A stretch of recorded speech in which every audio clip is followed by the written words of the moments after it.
Hey everyone, I just want to throw some personal defense things out there for those who don't own guns, rifles, shotguns, whatever. There are other options than using your fist. You know, you have your assortments of knives here. You can use anything from, you know, a standard knife like so. You use you know, there's options, see?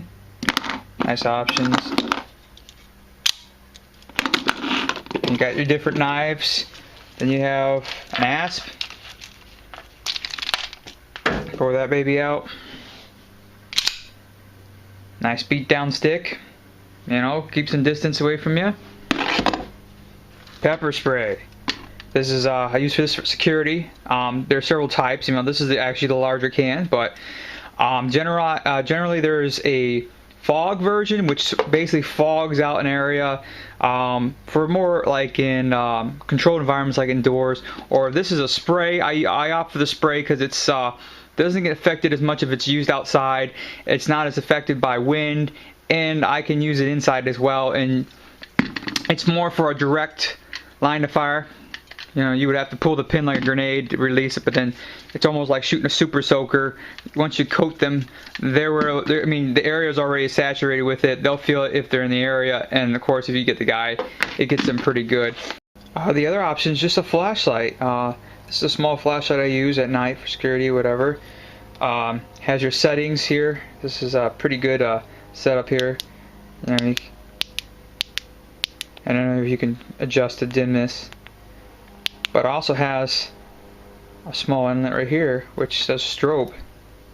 So I mean, imagine have this face at you at a night situation.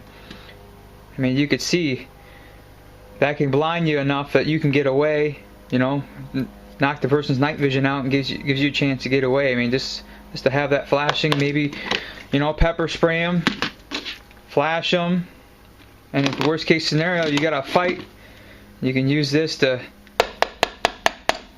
knock the legs from out of them or incapacitate them. Worst case scenario, I mean, if you gotta defend yourself, it's fight or flight, and you got nowhere to run. I mean, it might have to come down to a knife. You know, it's nice to have one of these around for all multiple purpose use. I mean, this was given to me by my dad a long time ago. It's a buck. I think it was called a feather knife. It's a burst your weight list almost. And you have one of these that fold up. I fold up with one hand here. Nice little all-purpose light, has a nice clip on it. This one's got a clip on it. This one's more like meant to be in your pocket. I mean, just something you can fast deploy. Be able to use it to defend yourself. Make sure they're sharp. No point in having a knife if it's dull. But yeah, just throw some options out here. I mean, people have options other than using firearms. If you don't feel comfortable using them or don't have the right training or the budget, I mean, all of these are virtually inexpensive. I mean, and probably the most expensive was this flashlight, 65 bucks. This was like, I think 35. This asp was $25, and these knives varied in price. I didn't remember what that was as a gift. But then this was $43. This was 50 bucks at the most. I mean, options are limited. I mean, you have something, better than nothing. You can't use your fist.